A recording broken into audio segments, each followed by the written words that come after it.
অনেকদিন পর শ্বশুর বাড়ি আসা, এই তো নিজেদের গায়ের দুধ। গ্রাম বাংলার পরিবেশ সত্যি অনেক অসাধারণ। গাছে কত সবজি ধরেছে, এই যে কুমড়া ধরেছে, আমাদের গাছের কুমড়া কত সুন্দর কিউট কিউট কুমড়া ধরেছে।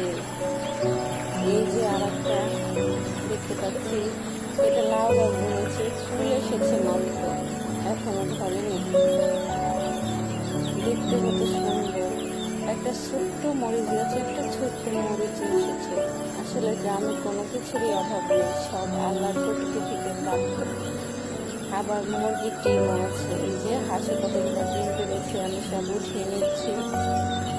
কিউট কিউট ডিমগুলো এখন সবগুলো ধুয়ে ফাইনাল।